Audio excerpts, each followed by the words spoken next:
Oi, pessoal. Sou o professor Josimar Silva e nessa aula nós vamos estudar o princípio da casa dos pombos. Aliás, vamos continuar estudando, né? A gente vai resolver esse problema aqui, tá? Escolhem-se dentre os elementos do conjunto 1, 2, 3 até 80, 41 números, ao acaso. Mostre que entre os números escolhidos há dois números tais que um divide o outro, ou seja, um seja múltiplo do outro, tá? Vamos ver como é que a gente pode fazer para resolver esse problema, bem? Vamos aqui à solução. O que eu tenho que fazer é escolher 41 números desses 80 números aqui, tá? Antes eu vou comentar sobre um fato, um artifício muito bacana, muito poderoso para atacar alguns problemas.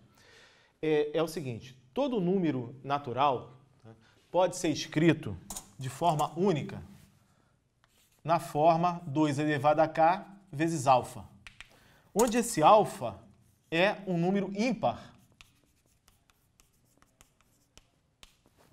Tudo bem? Por exemplo, vou dar um exemplo aqui. Vou pegar o número 72. Vou extrair todos os fatores 2 desse número. Vamos lá. Por 2 dá 36.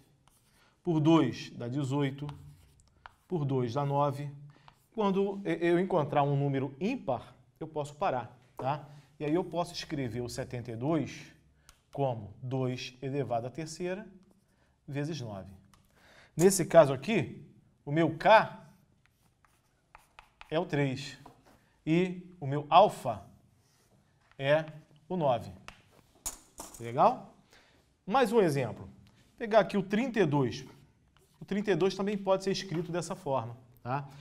2 elevado à quinta vezes 1. Nesse caso, o meu K é 5 e o meu alfa, meu número ímpar, é 1. Tá? Um outro exemplo, 79, que é o maior número ímpar que eu posso tirar aqui. Tá? Ele pode ser escrito como 2 elevado a 0 vezes 79. O meu K, nesse caso, é 0 e o meu alfa, 79. Mais um último exemplo, 48 é 16 vezes 3, 16 é 2 à quarta vezes 3.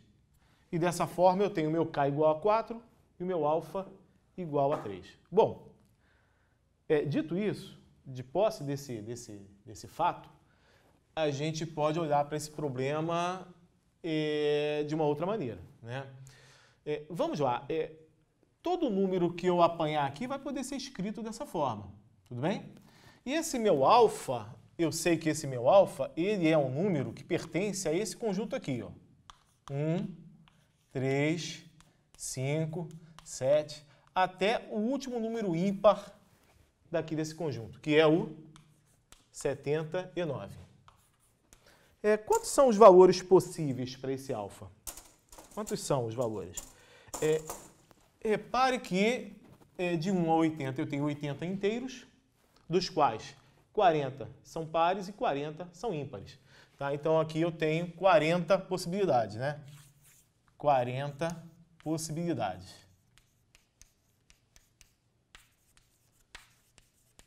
Bem?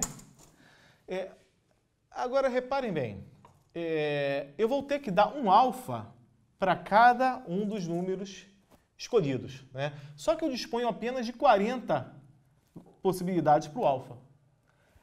Pelo menos 2 desses números vão ter que ter o mesmo alfa. Repare que eu já estou encaminhando a solução aí para o princípio da casa dos pombos, né? Basta estabelecer que eu tenho aqui os pombos,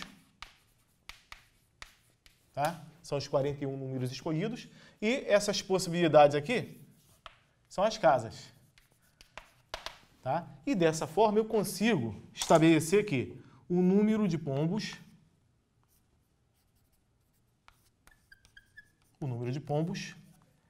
é maior que o número de casas.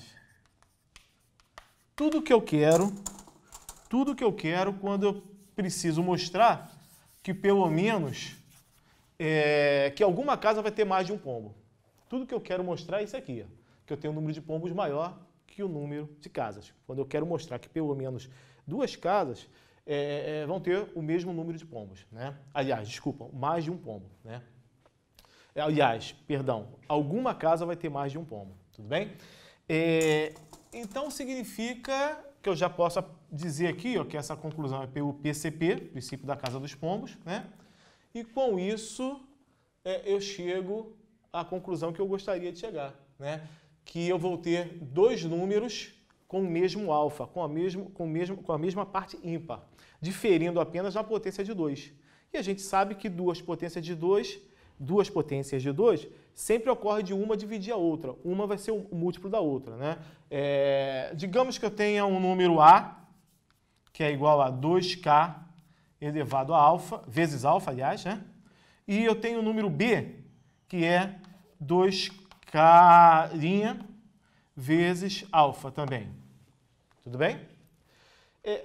É óbvio que A vai ser divisível por B se o K for maior que K', né? Ou seja, quando essa potência de 2 for maior que essa potência de 2 aqui. Vamos dar uma olhada nisso, ó. 2K vezes alfa dividido por 2K' vezes alfa. Eu posso cancelar o alfa, tudo bem?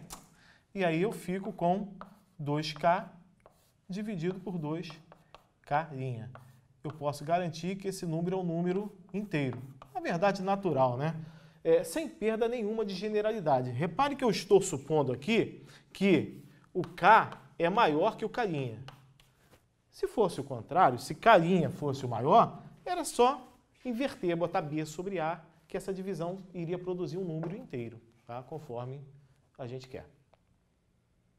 Vamos ao nosso segundo problema. Mostre que em todo subconjunto de 1, 2, 3, 2n, até 2n, né, que possui n mais 1 elementos, há dois primos entre si. Deixo aqui uma dica. Dois inteiros consecutivos são primos entre si. Sempre vão ser primos entre si, tá? O maior divisor comum entre eles é 1.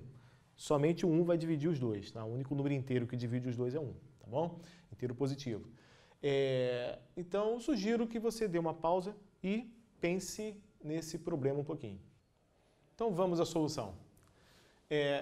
A solução que a gente vai dar, ela vai se valer de uma maneira esperta de listar esses 2n números, tá? Eu vou fazer, vou agrupar esses números em pares, só que são pares consecutivos, tá?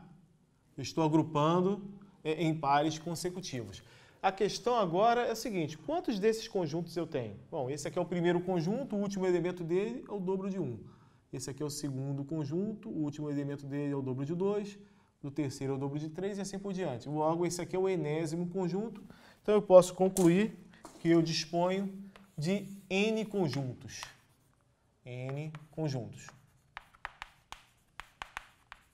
Bom, como eu vou escolher n mais 1 números, não dá para escolher somente um número de cada conjunto, tá? Porque eu só tenho n conjuntos.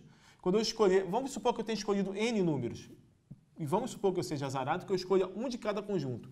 Quando eu escolher mais um número, obrigatoriamente eu vou ter que escolher um número de um conjunto cujo outro número já foi escolhido, né? O que eu quero dizer com isso? Que pelo menos um desses conjuntos aqui vai ocorrer dos dois números dele serem escolhidos, tá?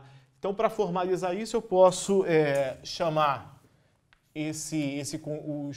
os n conjuntos de casas e posso dizer que os n mais 1 números escolhidos são os pombos. E com isso, eu consigo o tão sonhado número de pombos maior que o número de casas. O que garante que alguma casa, ou algumas, né? Alguma casa vai ter mais de um pombo, tudo bem? Ou seja, algum conjunto vai ter mais de um número escolhido e, consequentemente, eu vou ter dois números consecutivos escolhidos. E, mais uma vez, consequentemente, eu tenho dois números primos entre si. Era tudo o que a gente queria provar. Você pode responder, você pode formalizar, escrever essa resposta, né, como se fosse uma redação. Os alunos normalmente acreditam que um problema de matemática obrigatoriamente deve ser resolvido por conta, por fórmula, por equação. Não, pode ser resolvido por texto. Tudo que você estuda na aula de redação pode ser usado para resolver um problema de matemática. Em particular, os problemas envolvendo o princípio da casa dos pombos normalmente apresentam a solução por meio de um texto, às vezes meia página de um texto. Então, tudo que foi dito aqui para argumentar, você pode escrever. Tudo bem? Ok? Então, está aí o número de pombos maior que o número de casas. Eu tenho um princípio da casa dos pombos e logo eu vou ter pelo menos 2 números consecutivos e 2 números primos entre si. Com isso, a gente encerra a nossa aula.